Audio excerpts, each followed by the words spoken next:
Hello friends, welcome to my channel. आज हम करेंगे UP DElEd second semester previous year question paper 2022 जो आपका थर्ड पेपर है साइंस का, विज्ञान का। तो चलिए देखते हैं पहला पेपर। सबसे पहले हम ऑब्जेक्टिव क्वेश्चन करेंगे जो आपके 1 से 5 तक हैं। तो आपका पहला क्वेश्चन है, MKS पद्धति में ऊर्जा का मात्रक क्या है? आपके ऑप्शंस हैं, ए कैलोरी, बी जूल होगा यहाँ जूल,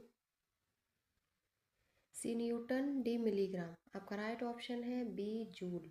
एमकेएस पद्धति में ऊर्जा का मात्रक जूल होता है। एमकेएस प्रणाली में जूल को जे द्वारा इंगित किया जाता है। अगला प्रश्न है, नासा का मुख्यालय स्थित है? आपके ऑप्शंस हैं, ए आंध्र प्रदेश, बंगलुरु, यूरोपीय संघ, वॉशिंगटन डीसी।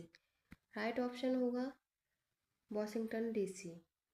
नासा का मुख्यालय वॉशिंगटन डीसी में स्थित है। संयुक्त राज्य अमेरिका की संघीय सरकार की कार्यकारी शाखा की एक स्वतंत्र एजेंसी है जो नागरिक अंतरिक्ष कार्यक्रम के साथ साथ वैमानिकी और अंतरिक्ष अनुसंधान के लिए उत्तरदायी है।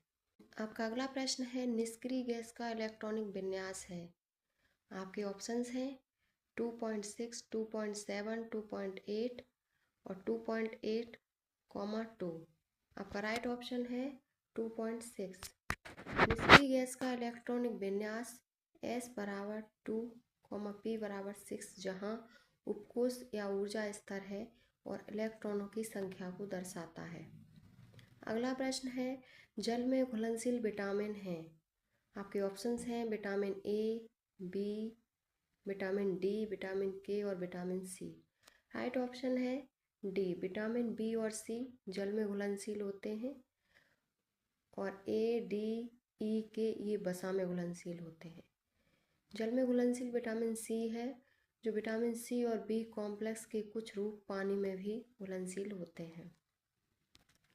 आपका अगला प्रश्न है, तंत्रिका कोशिकाओं की विशेषता है? और आपके ऑप्शंस हैं, पुनः निर्मित नहीं होती हैं, इनमें केंद्रक नहीं होता है, इनकी संख्या उम्र के साथ बढ़ती है और इनका आकार अनिश्चित होता है। तो आपका राइट ऑप्शन है बी, इनमें केंद्रक नहीं होता है। तंत्रिका कोशिकाओं की विशेषता है कि इनमें केंद्रक नहीं होता है। तंत्रिका कोशिकाओं में कोशिकीय विभाजन नहीं होता जिससे इसके नष्ट होने पर दोबारा प्राप्त नहीं किया जा सकता। और अब आपके अतलगुत्तरी प्रश्न हैं जो आपके 6 से शुरू हैं। तो आपका पहला क्वेश्चन है, छठवां, यांत्रिक ऊर्जा कितने प्रकार की होती है? यांत्रिक ऊर्जा 2 प्रकार की होती है, गतिज ऊर्जा काइनेटिक एनर्जी और दूसरी स्थितिज ऊर्जा पोटेंशियल एनर्जी। तो भौतिक में किसी यांत्रिक प्रणाली के किसी अवयव में निहित स्थितिज ऊर्जा तथा गतिज ऊर्जा के योग को हम यांत्रिक ऊर्जा कहते हैं। आपका अगला प्रश्न है, सौर मंडल के 8 ग्रहों के नाम लिखिए। तो सौर मंडल में कुल 8 ग्रह हैं जिनके क्रम से नाम हैं बुध, शुक्र, पृथ्वी, मंगल, बृहस्पति, शनि, यूरेनस तथा नेपच्यून। अंतर्राष्ट्रीय खगोलीय संघ के अनुसार हमारे सौर मंडल में 8 ग्रह ही माने गए। पहले 9वां ग्रह जो प्लूटो था उसको बौना ग्रह कह दिया तो वो हटा दिया गया है। मुख्य 8 ग्रह हैं हमारे सौर मंडल में। आपका अगला प्रश्न है, न्यूट्रॉन की खोज किस वैज्ञानिक ने की थी? आंसर है, न्यूट्रॉन की खोज ब्रिटिश भौतिक वैज्ञानिक जेम्स चैडविक ने 1931 में की थी। जेम्स चैडविक ने बेरिलियम की एक बहुत पतली शीट पर अल्फा कण विकिरण की बमबारी की थी। अल्फा कणों के इस विकिरण ने बेरिलियम परमाणुओं से न्यूट्रॉन को बाहर निकाल दिया। तो न्यूट्रॉन की खोज जेम्स चैडविक ने 1931 में की थी। अगला प्रश्न है, जीवाणुओं से होने वाले किन्हीं 2 रोगों के नाम लिखिए। तो जीवाणुओं से होने वाले हैजा और मियादी बुखार हैं। ये सूक्ष्म जीवाणु होते हैं जो प्राय एक कोशिकीय होते हैं। ये अकेंद्रिक कोशिका भित्तियुक्त एक कोशिकीय सरल जीव हैं जो प्रायः सर्वत्र पाए जाते हैं। आपका अगला प्रश्न है, वनस्पति कोशिका एवं प्राणी कोशिका में कोई अंतर लिखिए।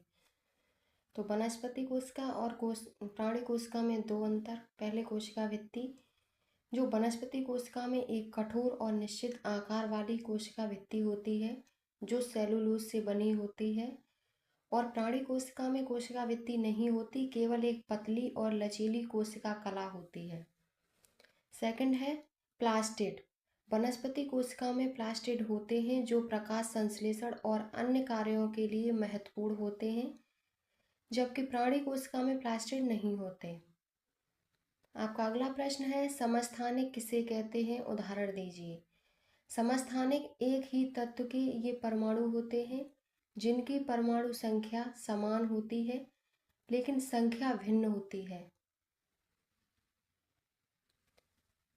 लेकिन द्रव्यमान भिन्न होते हैं। दूसरे शब्दों में समस्थानिकों में प्रोटॉन की संख्या समान होती है लेकिन न्यूट्रॉन की संख्या भिन्न होती है। इसके उदाहरण हैं ये। और आपका अगला प्रश्न है लघुत्तरी प्रश्न, जो 12वां है, ऊर्जा संरक्षण का नियम क्या है। तो ऊर्जा संरक्षण का नियम भौतिकी का एक आधारभूत नियम है जो कहता है कि किसी निकाय की कुल ऊर्जा समय के साथ हमेशा स्थिर रहती है, और इसका अर्थ है कि ऊर्जा को न तो बनाया जा सकता है और न ही नष्ट किया जा सकता है। यह केवल एक रूप में दूसरे रूप में परिवर्तित होती रहती है। ऊर्जा संरक्षण का नियम के कुछ महत्वपूर्ण पहलू। हम केवल बंद निकायों पर लागू होता है। एक खुले निकाय में काम निकाय में प्रवेश निकास कर सकती है जिसमें ऊर्जा बदल सकती है। ऊर्जा संरक्षण का नियम निम्नलिखित समीकरण द्वारा व्यक्त किया जा सकता है। आपका अगला प्रश्न है ज्वालामुखी क्या है, ये कितने प्रकार के होते हैं, ज्वालामुखी का मानव जीवन पर क्या प्रभाव पड़ता है। तो ज्वालामुखी पृथ्वी की पपड़ी में एक छेद या दरार होता है जिससे पिघला हुआ लार्वा, राख, गैसें और चट्टान के टुकड़े बाहर निकलते हैं। यह पिघला हुआ लार्वा पृथ्वी के अंदर गहराई में स्थित मैग्मा कहलाता है। जब मैग्मा ज्वालामुखी से बाहर निकलता है तो उसे हम लार्वा कहते हैं। ज्वालामुखी के प्रकार, सबसे पहले सक्रिय ज्वालामुखी। ये ज्वालामुखी हाल ही में विस्फोटित हुए या भविष्य में विस्फोटित होने की संभावना है। दूसरा है सुप्त ज्वालामुखी। ये ज्वालामुखी हजारों या लाखों वर्षों से निष्क्रिय है लेकिन भविष्य में विस्फोटित होने की संभावना है। और तीसरा है विलुप्त ज्वालामुखी। ये ज्वालामुखी लाखों वर्षों से निष्क्रिय है और भविष्य में विस्फोटित होने की संभावना नहीं है। ज्वालामुखी का मानव जीवन पर प्रभाव। विस्फोट से निकलने वाले लार्वा, राख और गैसों से जान माल का नुकसान हो सकता है। दूसरा है ज्वालामुखी विस्फोट से निकलने वाली राख और गैसें वायु प्रदूषण का कारण बन सकती हैं जिससे सांस लेने में तकलीफ और अन्य स्वास्थ्य समस्याएं हो सकती हैं।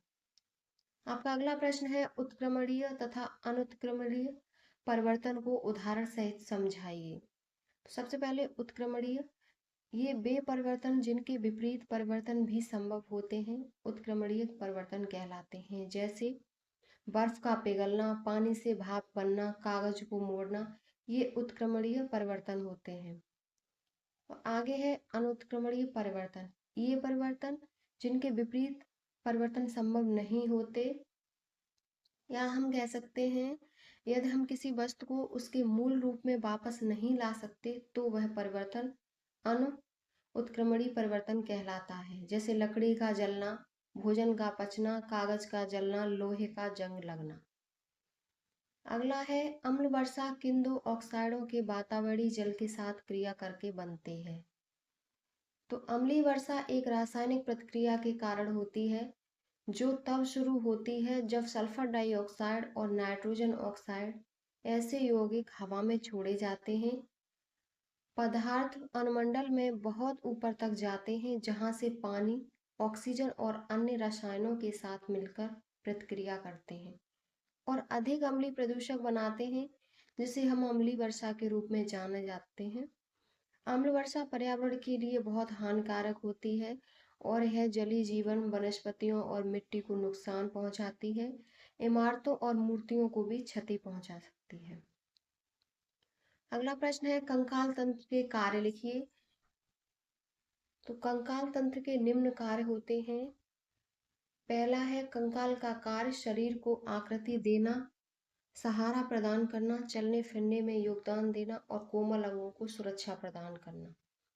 दूसरा है यह हमारे शरीर को एक निश्चित आकार और रूप देता है।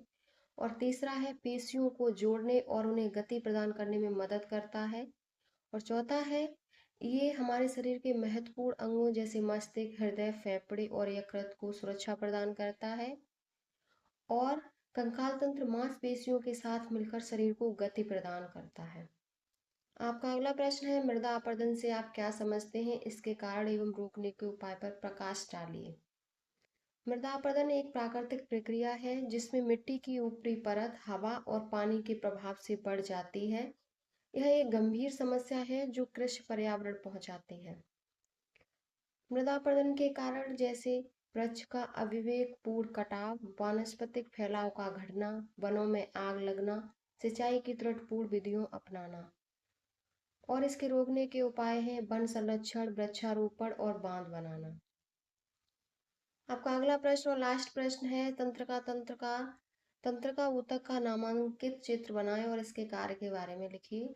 तो आप चित्र अपनी बुक से देख सकते हैं और इसके कार्य ये हैं। शरीर के समस्त अंगों व कार्य में सामंजस्य स्थापित करना तंत्र का ऊतक की प्रमुख विशेषता है। तंत्र का ऊतक संवेदनाओं को शरीर के एक भाग से दूसरे भाग में भेजने का कार्य करती है। तंत्र का ऊतक शरीर के विभिन्न भागों में सूचनाओं को संचारित करने का कार्य करता है। और तंत्र का ऊतक शरीर की विभिन्न प्रतिक्रियाओं को नियंत्रित करता है जैसे कि पेशियों की हृदय गति आदि। ये तंत्र का ऊतक के हो गए कार्य और आप चित्र देखकर वहाँ समझ सकते हैं बुक से। आपको हमारी वीडियो अच्छी लगी हो तो लाइक, सब्सक्राइब एंड कमेंट करें। और ऐसी अगली और इस वीडियो के बारे में पढ़ने के लिए आप हमारे टेलीग्राम चैनल को ज्वाइन कर लें, वहाँ से आपको PDF मिल जाएगी। और ऐसे ही हमारे चैनल को ज्वाइन करें जो आपको अपडेट मिलती रहे।